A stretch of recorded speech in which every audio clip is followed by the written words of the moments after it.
Katika video ya leo nitaenda kukuelekeza jinsi ya kuangalia wifi yako wameunganisha watu wangapi. Basi tazama hii video mwanzo mpaka mwisho na ujifunze jinsi ya kuangalia katika wifi yako wameunganisha watu wangapi. Sasa moja kwa moja tunaanza somo letu.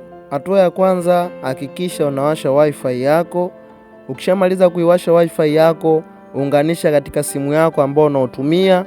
Na ukishamaliza kuunganisha wifi katika hiyo simu yako, ingia katika application ya Google.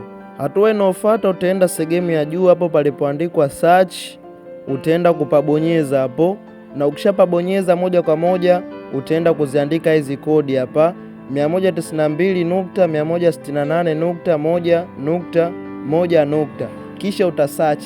Ukishamaliza kuandika hizi kodi utasearch, watakuleta katika kipengele cha hapa. Hatua inayofuata, utaenda sehemu iliyoandikwa continue to site hapo, utaenda kupabonyeza, na ukishapabonyeza moja kwa moja utakuleta sehemu ya hapa. Sasa hatua inayofuata nitapazoom ili tuone vizuri. Nikishapazoom nitaenda sehemu iliyoandikwa login upande wa juu hapo, nitaenda kupabonyeza. Nadhani ushapaona. Ngoja nipasogeze hapo. Nitapabonyeza kisha atanileta sehemu ya hapa. Kisha nitaenda sehemu iliyoandikwa username. Katika sehemu hii hapo pembeni katika mstari mweupe katika kibox tutaenda kuandika neno admin. Na utaandika neno ili kama lilivyo admin. Ukishamaliza hapo utaenda sehemu iliyoandikwa password hapo kwa pembeni.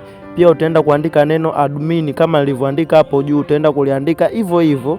Ukishamaliza hapo utashuka kuelekea upande wa chini, kisha utaenda kubonyeza neno lililoandikwa login hapo, utaenda kulibonyeza. Sasa mimi naenda kulibonyeza hilo neno. Nikishalibonyeza moja kwa moja utanileta sehemu ya hapa.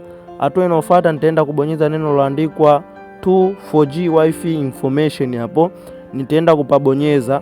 Basi ngoja nipazoom vizuri ili tupaone, kisha nitapabonyeza sehemu ya hapa. Ngoja nipacholee hapo kama unavyoona. Sasa nitaenda kupabonyeza hapo. Nikishapabonyeza nitaenda sehemu ya upande wa juu hapo palipoandikwa connected list, nitaenda kupabonyeza hapo.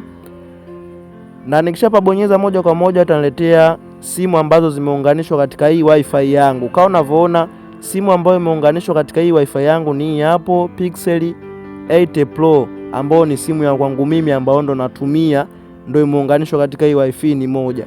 Sasa ikiwa kama umeunganisha simu 5 basi utaziona hapo zitajilisti hapo kama ni 5. Kama unavyoona hapo imejiandika moja na ipo Pixel tu.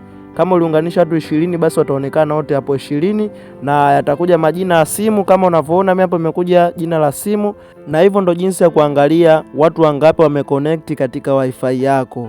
Ukifuata hatua hizi basi utafanikiwa kuangalia watu wangapi wameconnect katika hiyo wifi yako. Naamini umejifunza kitu na umeelewa somo langu, na kukumbusha usisahau kubonyeza neno subscribe kwa upande hapo chini. Utakapobonyeza neno subscribe utakuwa mtu wa kwanza kabisa kupata video zangu pindi nitakapoposti. Basi mimi niseme chao ndugu mpenzi mtazamaji, tutakutana tena katika video inayofuata. Niseme chao.